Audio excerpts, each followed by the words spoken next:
शादी समारोह व सामूहिक आयोजनों में 100 लोग हो सकेंगे शामिल।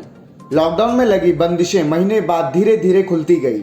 लगा कि कोरोना वायरस संक्रमण विदा हो रहा है, लेकिन अब इस महामारी की आहट दोबारा सुनाई देने लगी है। दिल्ली में हाहाकार मचा रहे कोरोना से सतर्क उत्तर प्रदेश सरकार ने फिर शादी समारोह सभी सामूहिक आयोजनों में लोगों के शामिल होने की संख्या सीमित कर दी है। यूपी सरकार ने निर्देश जारी किया है कि बंद कमरे या हॉल में अधिकतम 100 लोग, जबकि खुले स्थान पर निर्धारित क्षमता से 40% लोग शामिल हो सकेंगे। पिछले दिनों मुख्यमंत्री योगी आदित्यनाथ ने इस संबंध में निर्देश दिए थे। सोमवार को मुख्य सचिव आर.के. तिवारी ने आदेश जारी कर दिए। अब शादियों में बैंड, डीजे और पूरी तरह से पाबंदी लगा दी गई है। इसके साथ ही बुजुर्गों और बीमार लोगों के शादियों में शामिल होने पर रोक लगाया गया है। 1 अक्टूबर को प्रदेश सरकार ने अनलॉक की जो गाइडलाइन जारी की थी, उससे लगने लगा था कि अब कोरोना वायरस संक्रमण खत्म हो रहा है। महीनों में लगे प्रतिबंध में ढील देते हुए 15 अक्टूबर से शादी और अन्य सामूहिक समारोह में 100 से बढ़कर अधिकतम 200 लोग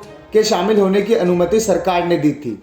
अभी 37 दिन ही बीते थे कि उस आजादी पर संकट का साया फिर मंडराने लगा है। मुख्यमंत्री योगी आदित्यनाथ के निर्देश के बाद मुख्य सचिव आर.के. तिवारी ने कोरोना वायरस लेकर नई गाइडलाइन जारी की है। शादी समारोह में अब फिर से 100 लोग के शामिल होने की सीमा तय कर दी गई है। गाइडलाइन के मुताबिक अगर मैरिज हाउस की क्षमता 100 की है तो वहां आयोजित होने वाले कार्यक्रम में सिर्फ 40 लोग ही शामिल हो सकेंगे। इसी प्रकार यदि लॉन की क्षमता के 40% लोग समारोह में शामिल हो सकेंगे। इसके साथ साथ face mask, sanitiser, thermal screening और हैंड वॉश अनिवार्य है। इस नए नियम के उल्लंघन पर मुकदमा होगा।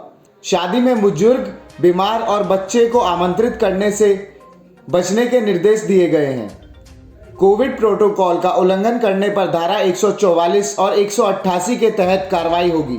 विवाह में सिर्फ 100 लोग शामिल होने के मामले में सरकार ने साफ कर दिया है कि नियम तोड़ने वाले पर मुकदमा भी दर्ज हो सकता है।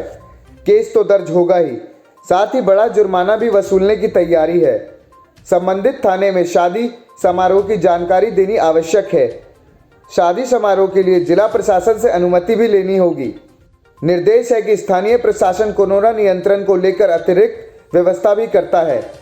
शादी समारोह में लोगों की सीमित संख्या को लेकर नए नियम की शुरुआत में नोएडा और गाजियाबाद में लागू किया गया है। वहीं लखनऊ जिले में जिला अधिकारी नई गाइडलाइन चालू करने के लिए समीक्षा बैठक करेंगे। मुख्यमंत्री योगी आदित्यनाथ ने स्पष्ट किया है कि दिल्ली में कोरोना दूसरी लहर चल रही है, इसलिए यहां भी बहुत सतर्क होना होगा। लोग मास्क अनिवार्य रूप से लगाएं। इसके लिए हर जिले में जिला अधिकारी, वरिष्ठ पुलिस अधीक्षक पुलिस और मुख्य चिकित्सा अधिकारी विभिन्न संगठनों और स्वयंसेवी संस्थाओं के साथ एक बैठक करें। उन्होंने मास्क न पहनने वालों पर कार्रवाई करने के निर्देश भी दिए। योगी ने कहा कि कोविड-19 की चेन तोड़ने में मेडिकल टेस्टिंग की महत्वपूर्ण भूमिका है।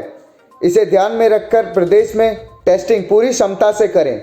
यह सुनिश्चित किया जाता है कि प्रतिदिन किए जाने वाले टेस्ट में 1/3 RT-PCR और शेष 2/3 रैपिड एंटीजन विधि से हो। मुख्यमंत्री योगी आदित्यनाथ ने कॉन्टैक्ट टेस्टिंग और सर्विलांस सिस्टम को मजबूत बनाए रखने के निर्देश दिए हैं।